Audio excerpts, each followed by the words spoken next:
সুপ্রিয় দর্শকবৃন্দ, আসসালামু আলাইকুম রহমতুল্লাহি ওয়া বারাকাতুহু। একটি গুরুত্বপূর্ণ খবর প্রকাশিত হয়েছে দৈনিক প্রথম আলোতে। আবারও এস আলম গ্রুপের জমি নিলামে তুলেছে জনতা ব্যাংক।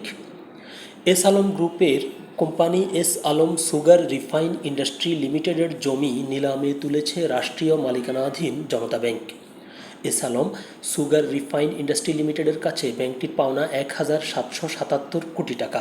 চট্টগ্রামের সাধারণ বীমা কর্পোরেট শাখায় এই ঋণ রয়েছে। সেই ঋণের দায়ে 2,971 জমি নিলামে তোলা হচ্ছে। এই জমি নিলামে তোলার বিষয়টি বিজ্ঞপ্তি দিয়ে জানিয়েছে জনতা ব্যাংক।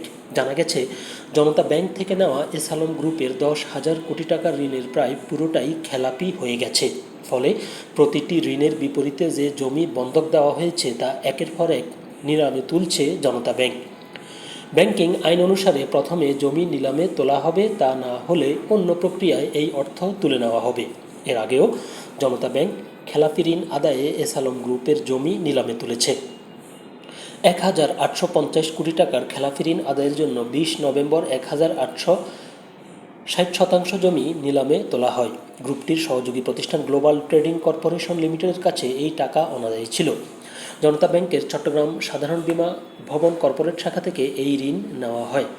সেই শাখাতেই নিলাম ডাকা হয়। জনতা ব্যাংক সূত্রে জানা গেছে, এস আলম গ্রুপ 2004 সাল থেকে জনতা ব্যাংকের গ্রাহক। ব্যাংকটির চট্টগ্রামের সাধারণ বীমা ভবন কর্পোরেট শাখার দেওয়া ঋণের 80% বেশি নিয়েছে গ্রুপটি। 10,100 কোটি টাকা ঋণের বিপরীতে ব্যাংকটিতে বন্ধক আছে 2,749 কোটি টাকার জমি ও স্থাপনা। অর্থাৎ এসব জমি ও স্থাপনা বিক্রি করেও টাকা তুলতে পারবে না জনতা ব্যাংক। ধন্যবাদ সবাইকে। ভালো থাকবেন, সুস্থ থাকবেন।